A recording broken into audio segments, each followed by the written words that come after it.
Dando continuidade, agora a gente vai falar de taxas nominais. Taxas nominais versus efetivas. Certo? Qual a ideia? São assim as taxas de contrato, né? Aqui a gente fala que são taxas de contrato, normalmente é o que a gente vê por aí. Contrato. E aí você tem uma capitalização. Exemplo, taxa de 12% ao ano capitalizados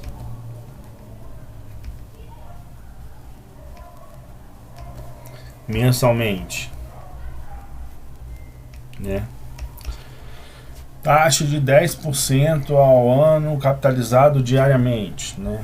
Ou taxa de 12% ao ano capitalizado diariamente. Você vai ver que a efetiva é maior do que 12%. Essa daqui acaba sendo a taxa nominal, né? Efetivamente, você vai ter uma outra taxa, né? Porque a capitalização aqui não foi anual.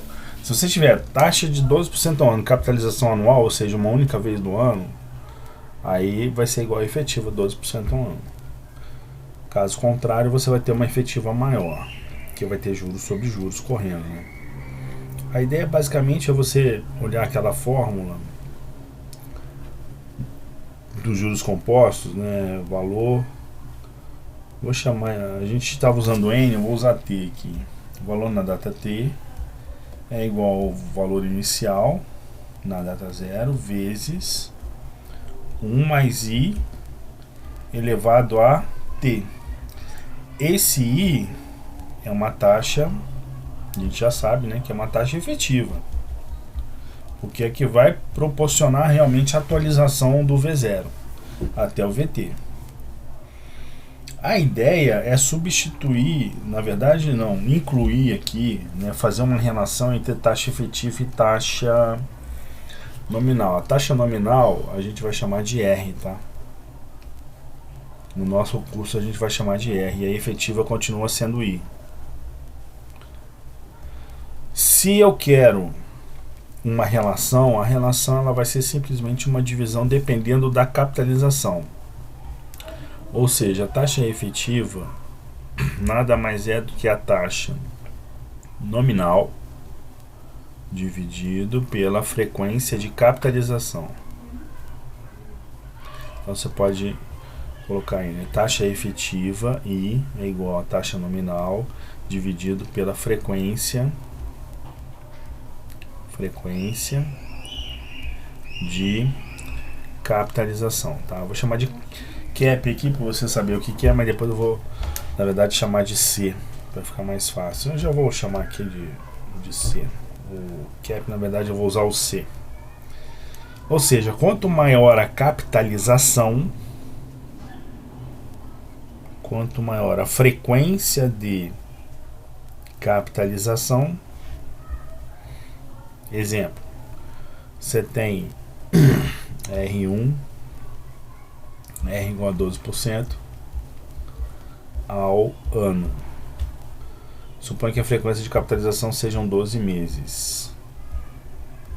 Então a taxa I vai ser igual a 12% ao ano dividido por 12. Não é isso? Por 12 meses. Isso aqui vai dar 0,01, que é igual a 1% ao mês. Se por um acaso o C for de 360 dias, eu estou sem a calculadora aqui, mas no mesmo R, você vai ter agora um I' igual a 0,12 dividido por 360. Isso aqui vai dar o que? Ao dia. Tá? por aí vai. O que eu vou mudar aqui na forma para você usar o R? Você vai dizer que é V0 vezes 1 mais R sobre C, que eu já sei, né, que é a frequência de capitalização. Perceba que o T, né, é a data que você quer o valor atualizado. Esse T você vai multiplicar por C. Também lá em cima vai levar um C. Ou seja, vamos testar isso daqui. Olha o que eu estou te dizendo. Lembrando o seguinte. Desculpa. Como o I aqui tem que estar no mesmo intervalo de tempo que o T, ou seja, se o I for percentual ano e o T tem que ser anos, aqui se o R for percentual ao ano, o T também tem que ser número de anos, tá bom? Muita atenção nisso. Vou dar um exemplo.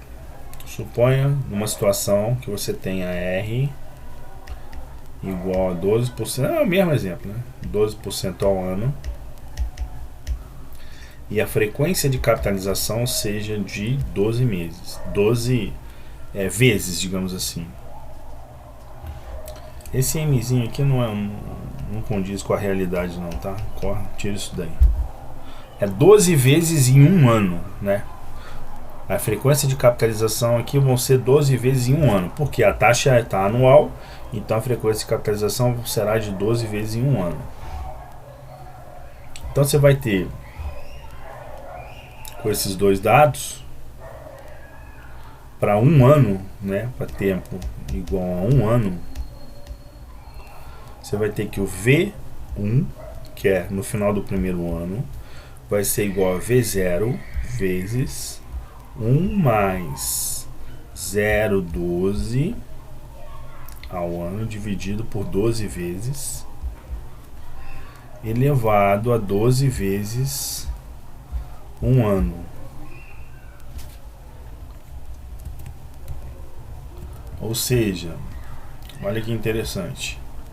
O V1 vai ser igual a V0 vezes 1,01 elevado a quanto? 12 vezes. Vai capitalizar 12 vezes durante um ano, 1% ao mês. Tá vendo? Isso aqui você pode testar aí na sua calculadora. Esse valor aqui é 1,1268. É o famoso 1268, né? V0. Perceba que é maior. Isso aqui é maior que simplesmente 1,12 V0. O que é 1,12 V0? Quando eu tenho uma taxa efetiva de 12% ao ano. Vamos fazer para 360 dias. Vou ter que acabar calculando ali depois, né? V1 R igual a 12% ao ano.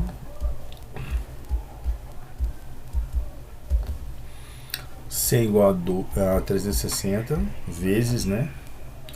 T igual a um ano. Do mesmo jeito. Vou ter o mesmo V1 no final do primeiro ano, vai ser o V0 vezes 1 mais 0,12 dividido por 360 elevado a 360 vezes 1. Vamos fazer lá no Excel. Quanto que dá isso? Acho que eu já tinha até feito alguma coisa do gênero. Não, tudo bem. Ó, 1 mais 0,12 dividido por 360 vezes, né? Elevado a 360 vezes 1. 12,74, tá vendo? Já ficou um pouco mais alto o fator de atualização. 1,12747. contra 1,1268. Deixa eu só mostrar para você que dá 1268. No outro caso, né? 1,01 elevado a 12. 1,12683, tá vendo? 12,747. 12,683.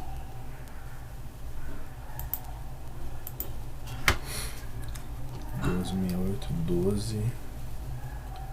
1,12 74, agora já esqueci. 743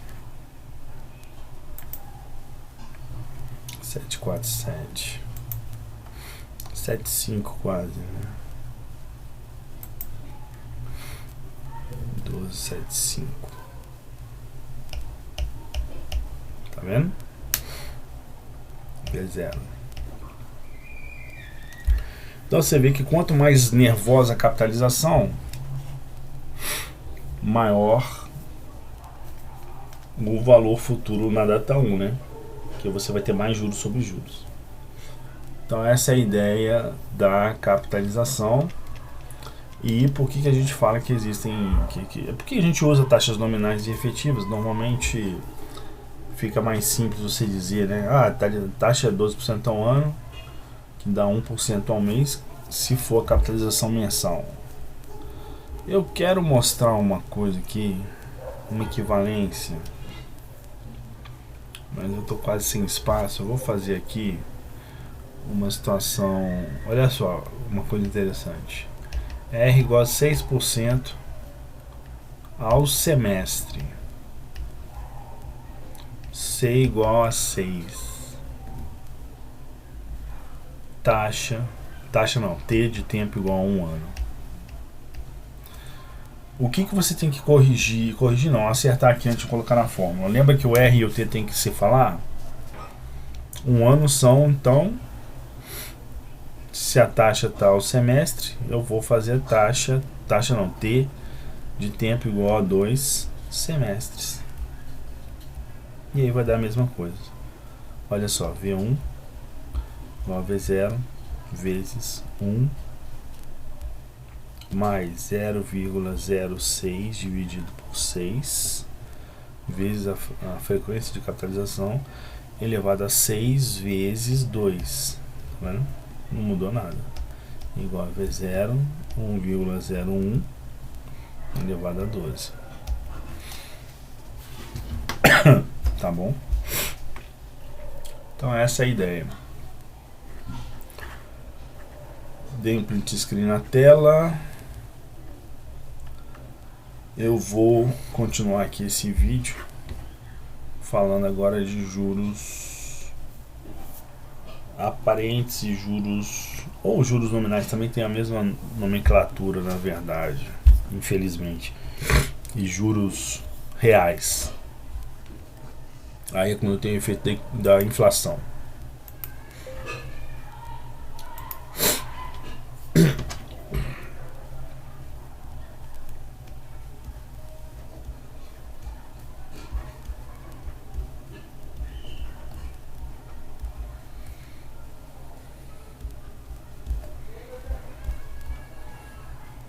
Juros aparentes versus juros reais.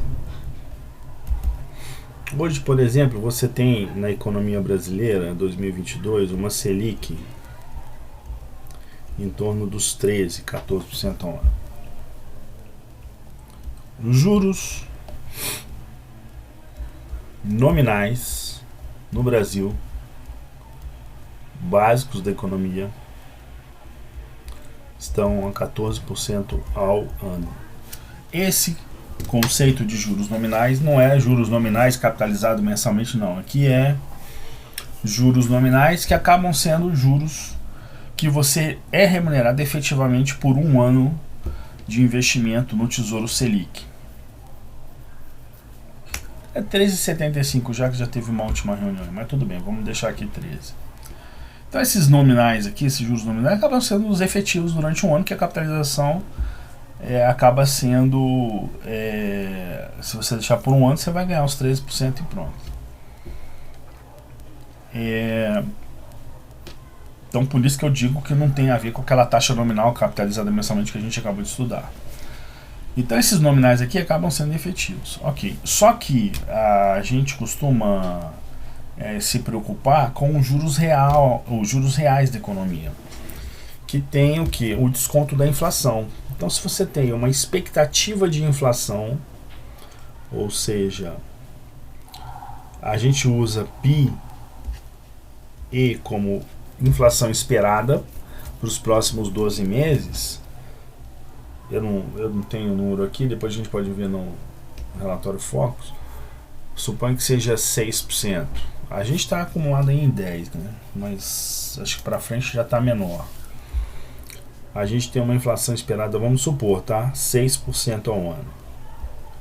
Ou seja, para você saber qual é o patamar de juros reais da economia, você tem que deflacionar os juros nominais, né? Você tem que deflacionar para você saber o quanto que você tem de ganho real no investimento, por exemplo, que te paga a Selic. Para fazer isso, né, você é tudo taxa de crescimento, tá? É tudo composição de taxa de crescimento. Aqui não muda muito por isso. Você assumir, usar a fórmula dos juros compostos, que já seria uma boa forma de fazer isso. Tem gente que usa a fórmula dos juros contínuos, né? Composição contínua, que a gente ainda não estudou. Mas vamos usar aqui a de juros compostos. Eu tenho o seguinte, que o valor depois de um ano vai ser o valor na data zero vezes 1 mais,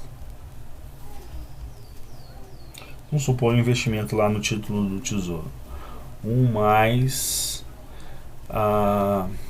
cara, a gente estava usando I para juros efetivos e R para juros nominais de capitalização, né? Aqui eu vou fazer assim, juros, taxa de juros, eu vou chamar assim I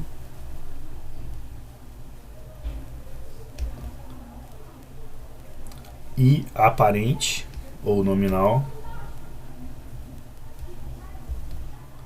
anual, né, elevado a 1. Ok, dessa forma eu consigo saber qual vai ser o valor futuro. Só que para saber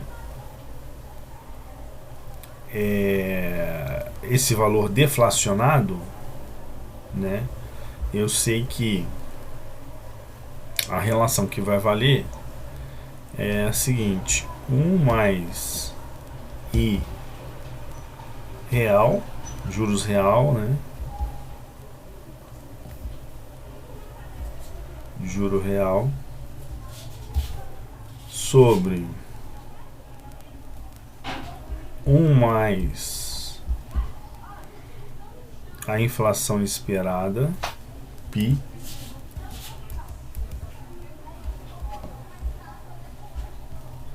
é igual, deixa eu botar aqui, inflação esperada é igual a 1 mais taxa. Não, cara, eu fiz errado. Desculpa, gente. Pera aí. Esse aqui é multiplicado. Eu queria fazer isso aqui, mas tudo bem. Eu quis dizer isso aqui, ó. 1 mais I real é igual a 1 mais I aparente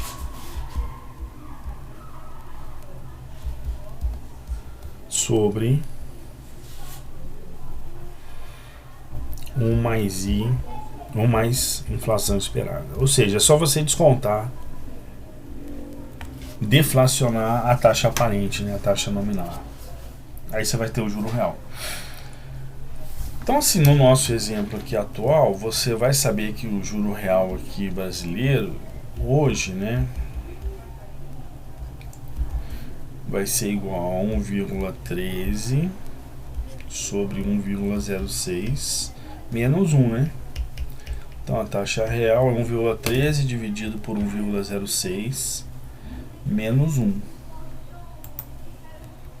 Isso te dá um nível de juros reais 1,13 dividido por 1,06 menos 1 de 6,60%. 6,60% seria o nosso juro real. Quer dizer, o nosso juro descontando a perda do poder de compra da moeda é de 6,66.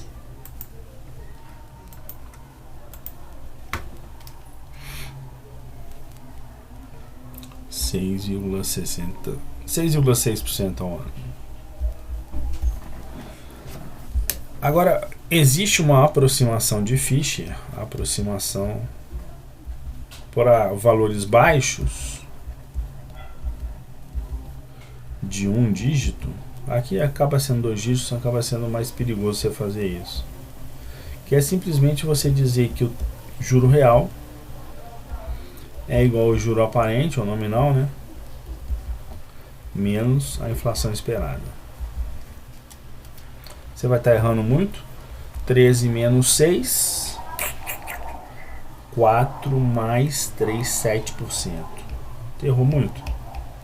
Dependendo do que você está querendo, para o que você está querendo usar, não. Tudo bem, tá aí, relação de Fisher, 7% ao ano. Tá certo? Acho que a gente já deu meia hora, né? Não dá para passar conteúdo. Vamos lá. Qual seria o próximo assunto? Acho que é capitalização contínua já. Se eu não tô... Vamos falar da capitalização contínua. Uma capitalização contínua, eu parto daquela formulinha da taxa nominal, né? E com frequência de capitalização.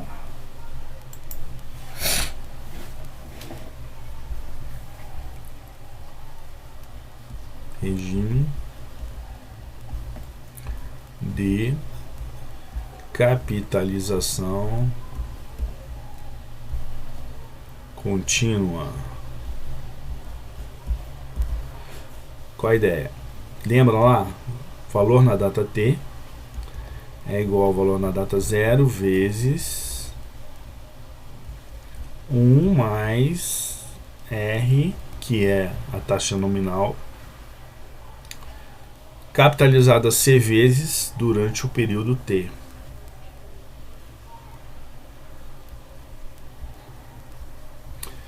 Elevado a C vezes T, onde C é a frequência de capitalização, R é a taxa de juros nominal,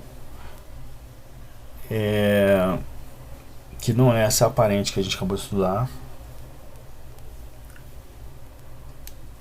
capitalizada C vezes durante o período T, dado que R está no mesmo período de tempo que T. Tá bom? Se você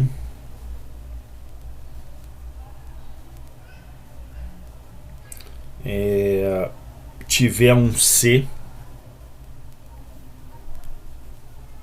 a gente tem um C, a gente já fez alguns Cs aqui, algumas frequências, né? Desde capitalização, eu posso fazer em um ano, eu posso fazer 12, posso fazer em 360 vezes, posso fazer, sei lá, em 1000 vezes, 1 milhão de vezes durante um ano, né? Quando T é igual a um ano. Então imagina você ter um C infinito. Ou seja, você vai dividir o tempo T por espaços de tempo infinitamente pequenos.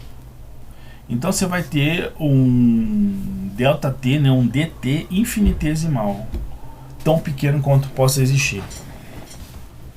Nessa situação, você tem uma capitalização o mais frequente possível. Significa dizer que você lembra lá da função contínua, né? Vamos botar aqui no mesmo gráfico 3 funções, tá?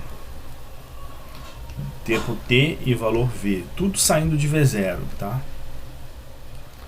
Se a capitalização for pelo regime, se a capitalização for discreta pelo regime de juros simples, vai ser aqui,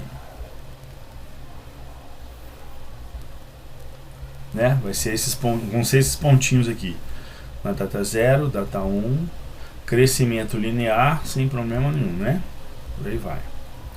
Se o regime de capitalização for de juros compostos, o primeiro aqui vai dar certo, o segundo já sobe um pouquinho, o terceiro mais, o quarto mais. Ó, eu tenho um crescimento aqui de regime de juros compostos, quase exponencial praticamente. Exponencial, né? Porque é elevado a um expoente.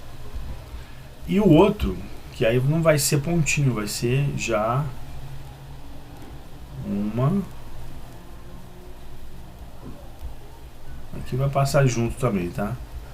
Só que aí aqui já vai crescer mais, né? Ó, esse cara aqui é a capitalização contínua. Esse aqui é o juro simples. Esse aqui é o juro composto. Esse aqui é a capitalização contínua. E é uma curva mesmo. Não é um pontilhado, não. Porque a capitalização foi num espaço de tempo infinitesimal. Ou seja, você tem ponto em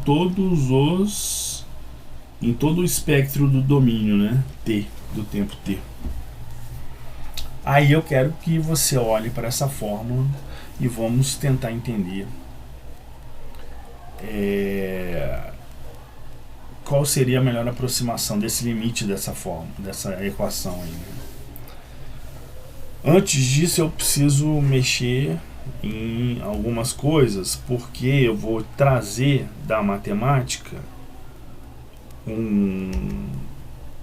eu vou mostrar aqui, eu não vou demonstrar porque não é o nosso intuito, que eu tenho o limite de uma função do tipo 1 mais 1 sobre x elevado a x, com x tendendo ao infinito. Isso aqui vai dar um único número, tá? Alguma coisa em torno de 2, olha só, não tem valor nenhum, só vou trazer para o infinito o x aqui, tendendo ao infinito, e isso aqui vai dar 2,71 alguma coisa. Então você vai ver que essa identidade aqui vai ser muito útil pra gente, tá?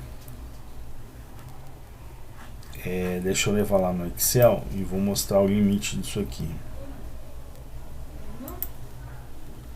Deixa eu pegar aqui. Ó, 1 mais 1, parênteses, 1 mais 1 sobre o nosso x vai ser esse cara aqui, B1 elevado a B1, tá certo? Da divisão por zero, que aqui tá 0, se eu botar 1, olha quanto que dá. Dá 2, tá? Até aqui tudo bem, porque 1 sobre 1 é 1, mais 1, 2. 2 elevado a 1, 2, ok. Eu vou aumentando para o lado aqui.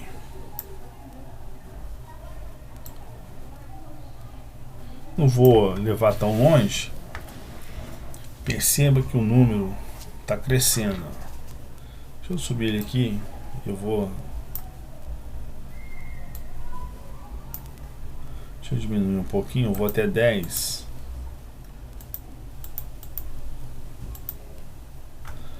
E aí a gente copia embaixo. Ó, tá aumentando, 2,59.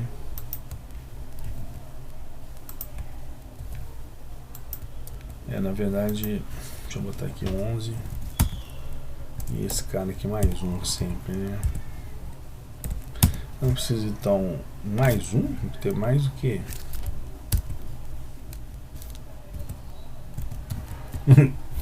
Tudo bem.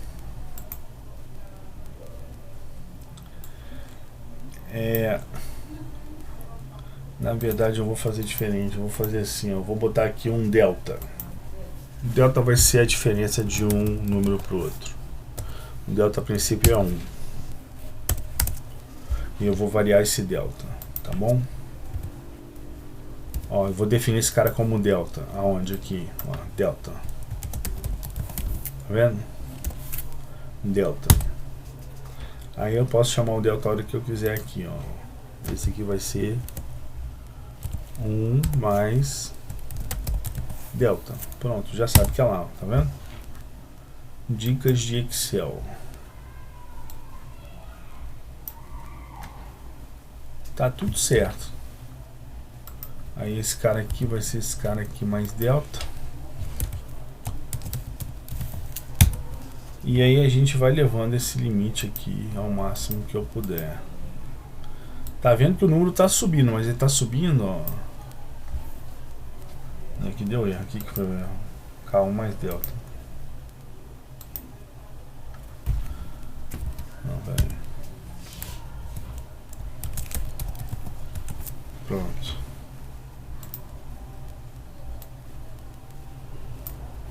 Será que se eu fizer isso aqui vai? Deve ir, né? Pronto, foi. Até o 30. Legal. E o número crescendo, o número crescendo. O que esse cara quer?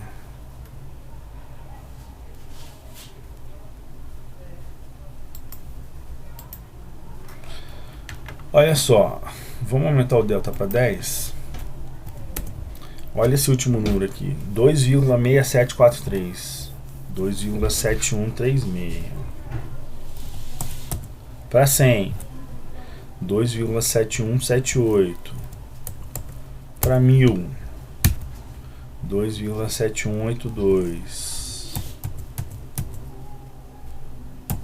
100.000, 7183, tá vendo? Demora, no finalzinho já não sobe quase nada. 7183. E ficou.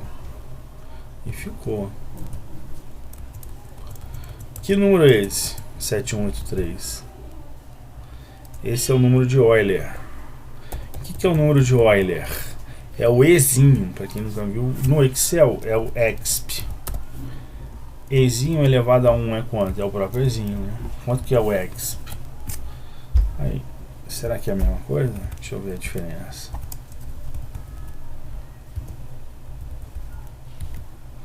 Quase. Será mesmo? Já deu. Ah, deu uma diferença mínima, tá vendo? Lá na 7ª casa decimal. Se eu aumentar o delta, sei lá, para mais um trio de zeros, tava negativo, aí foi para positivo, quer dizer, fica flutuando em torno do delta, né? O safadinho fica flutuando em torno do delta. Do delta não, do Euler, número de Euler. Escreve-se como Euler. Euler. Tá aí, ó, o número do nosso amigo Euler. Isso faz com que você, naquela formulinha lá, bom, esse limite aqui eu provei para você, mostrei, né? Não demonstrei. Que esse aqui é o número de Euler, é o Ezinho, tá? Então, se eu quiser saber qual o limite para tempo tendendo ao infinito do VT, é a mesma coisa que eu tentar descobrir o limite de 1 mais, tá vendo o R sobre C? Eu vou dividir o numerador e o denominador por R, então vai ter 1 sobre C sobre R. Concordam? Até aí tudo bem. Aqui em cima eu tenho CT. O que eu vou fazer? Eu quero alguma coisa que seja igual a C sobre R. Então eu multiplico por R e divido por R. Não fiz efeito nenhum. Não promovi efeito nenhum no expoente. Então eu já tenho uma cara muito parecida com essa daqui de cima, né? Do 1 mais 1 sobre x elevado a x. Que é justamente 1 mais 1 sobre C sobre R elevado a C sobre R vezes RT. Viu? Eu posso fechar esse cara aqui, ó. Tá vendo? Que número vai dar aqui, cara? Se eu fizer o T. Na verdade não é o T não, galera. Foi mal. É o C, né? A frequência de... É a frequência de capitalizações. Deixa eu apagar essa porcaria aqui.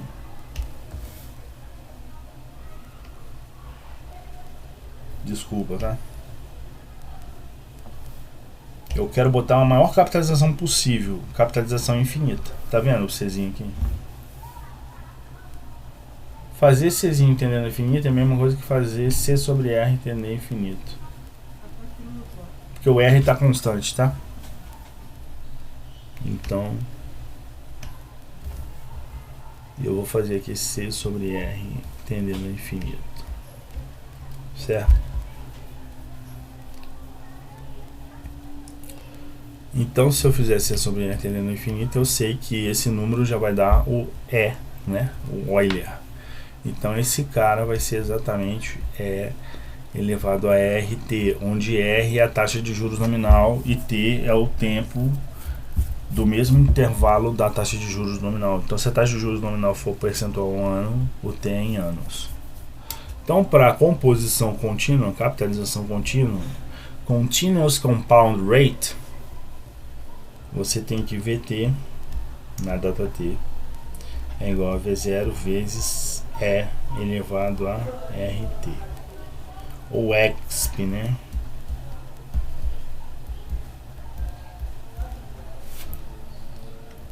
E fica desse jeito.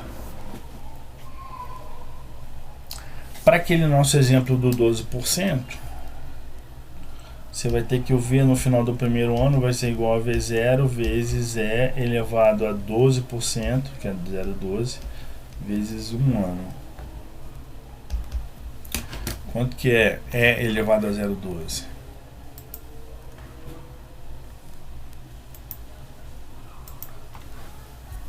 Exponencial elevado a 0,12 vezes 1, né? Ó, 1,1275. Esse é o maior valor possível de capitalização para 12% ao ano. Capitalização contínua.